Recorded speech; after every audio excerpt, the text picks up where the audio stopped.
നമ്മൾ വളരെ കോമൺ ആയിട്ട് പുറത്ത് കേൾക്കുന്ന ഒരു വാക്കാണ് ഫിസ്റ്റുല. ഫിസ്റ്റുലയുടെ ചികിത്സ ഓഫർ ചെയ്ത് നിങ്ങൾക്ക് നാനാഭാഗത്തും നോട്ടീസുകളും ചുവരെഴുത്തുകളും ഒക്കെ കാണാം. എന്താണ് ഫിസ്റ്റുല? ഫിസ്റ്റുല എങ്ങനെയാണ് ട്രീറ്റ് ചെയ്യേണ്ടത്? നമസ്കാരം, ഞാൻ ഡോക്ടർ രഞ്ജി, ഇവിടെ കിംസ് ഹെൽത്ത് ട്രിവാൻഡ്രത്തിലെ കൺസൾട്ടൻറ്റ് സർജനാണ്. ഫിസ്റ്റുല എന്നത് ഒരു ട്രാക്റ്റാണ്. ഒരു ട്രാക്റ്റ് എന്ന് പറഞ്ഞാൽ ഒരു നമ്മുടെ മലദ്വാരത്തിനകത്ത് നിന്ന് ഒരു ട്രാക്റ്റ് പുറത്തേക്ക് ഇറങ്ങി മാംസത്തിലും കൊഴുപ്പിലും കൂടെ സഞ്ചരിച്ച് നമ്മുടെ തൊലിയിലേക്ക് വന്ന് തുറക്കുന്ന ഒരു ട്രാക്റ്റിനാണ് ഫിസ്റ്റുല എന്ന് പറയുന്നത്. അപ്പോൾ ഫിസ്റ്റുലയുടെ പ്രശ്നം എന്താണെന്ന് ചോദിച്ചാൽ, ഈ മലദ്വാരത്തിൽ വരുന്ന മലത്തിൻ്റെ ഒരു അംശം അല്ലെങ്കിൽ അഴുക്കായിട്ടുള്ളൊരു കണ്ടൻറ്റ് ഈ ട്രാക്റ്റിനുള്ളിലേക്ക് കടക്കുകയും ആ ട്രാക്റ്റിനുള്ളിലിരുന്നിട്ട് അത് ഇൻഫെക്ഷൻ ഉണ്ടാക്കുകയും ചെയ്യും.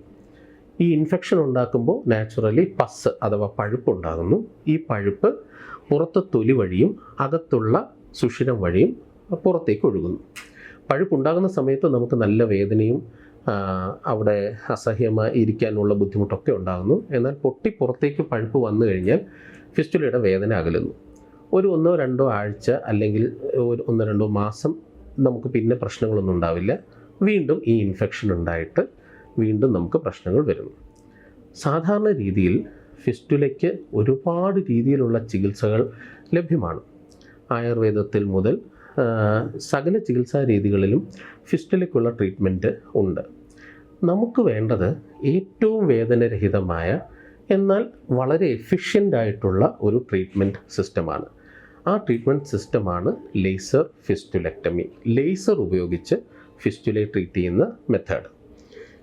ഇത് സാധാരണ സർജറിയുമായിട്ട് നമ്മൾ താരതമ്യപ്പെടുത്തുമ്പോൾ, സാധാരണ സർജറിയിൽ എന്താണ് ചെയ്യുന്നതെന്ന് വെച്ചാൽ, ആ ഫിസ്റ്റുലയ്ക്കുള്ളിലൂടെ ഒരു ചെറിയ കമ്പി പോലെ ഒരു പ്രോബ് കടത്തിവിടുകയും ആ ട്രാക്റ്റ് നമ്മൾ ഫീൽ ചെയ്തുകൊണ്ട് സ്കിൻ തുറന്ന് അടിയിലേക്ക് പോയി ആ കമ്പി കടത്തിവിട്ട ട്രാക്റ്റ് നമ്മൾ കണ്ടുപിടിക്കുകയും ആ ട്രാക്റ്റിനെ ഒന്നെങ്കിൽ നമ്മളവിടെ ചുരണ്ടിക്കളയുകയോ അല്ലെങ്കിൽ ആ ട്രാക്റ്റിനെ മൊത്തമായിട്ട് പുറത്തേക്ക് എടുത്ത് കൊണ്ടുവരികയോ ചെയ്യുന്നുണ്ട്. ചില സമയത്ത് നമുക്ക് മുഴുവനായിട്ട് ട്രാക്റ്റ് എടുക്കാൻ പറ്റുകയില്ല. കാരണം ഫിസ്റ്റുലയ്ക്ക് ബ്രാഞ്ചുകൾ ഉണ്ടാകാം. ചിലപ്പോൾ ഫിസ്റ്റുല ഓപ്പൺ ചെയ്യുന്നത് ഒരുപാട് അകത്തായിരിക്കാം. അല്ലെങ്കിൽ ഫിസ്റ്റുല മസിലുകൾക്കിടയിലൂടെ, അതായത് നമ്മുടെ മലദ്വാരത്തിൻ്റെ ശക്തി നിയന്ത്രിക്കുന്ന മസിലുകൾക്കിടയിലൂടെ കടന്നു പോകുന്ന ഫിസ്റ്റുല ആയിരിക്കാം. അപ്പോൾ അങ്ങനെയൊക്കെ വരുമ്പോൾ ചിലപ്പോൾ നമുക്കത് പുറത്തേക്ക് എടുക്കാൻ സാധിച്ചു എന്ന് വരില്ല.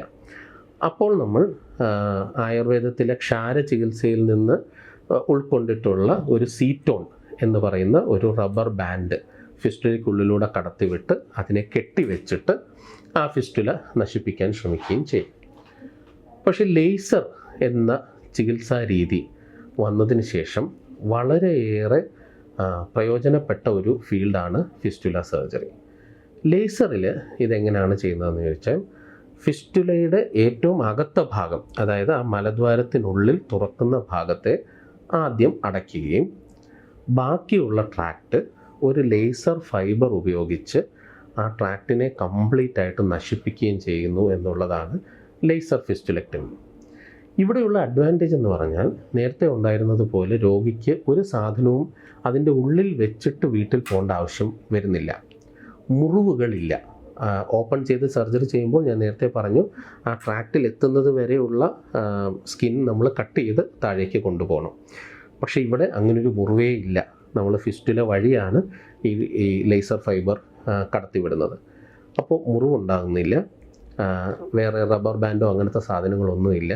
ആകെപ്പാടെ നമ്മൾ ഒരു തുന്നൽ മാത്രം, അത് ആ ഫിസ്റ്റുലയുടെ ട്രാക്റ്റ് അടയ്ക്കാൻ വേണ്ടി മാത്രം എടുക്കുന്ന തുന്നലാണ്. ഇത് വളരെ സൗകര്യപ്രദമായി രോഗികൾക്ക് അനുഭവപ്പെടാറുണ്ട്. ഓപ്പറേഷൻ കഴിഞ്ഞ് പിറ്റേ ദിവസം തന്നെ വീട്ടിൽ പോകാം. ഡ്രസ്സിങ്ങിൻ്റെ ആവശ്യമില്ല. അതുപോലെ അവർ 2-3 ദിവസം കഴിഞ്ഞിട്ട് റിവ്യൂവിന് വരുമ്പോൾ പേഷ്യൻസിന് കാര്യമായിട്ടുള്ള സിംറ്റംസ് ഒന്നും ഉണ്ടാകാറില്ല. അപ്പോൾ വീണ്ടും ഫിസ്റ്റുല ഏത് തരത്തിലുള്ളതാണ്, എത്രമാത്രം കോംപ്ലിക്കേറ്റഡ് ആണ് എന്നൊക്കെ നോക്കിയിട്ട് വേണം ലേസർ സർജറി ഇതിന് സ്യൂട്ടബിൾ ആണോ എന്ന് തീരുമാനിക്കേണ്ടത്. അത് നിങ്ങളുടെ സർജൻ തീരുമാനിക്കട്ടെ.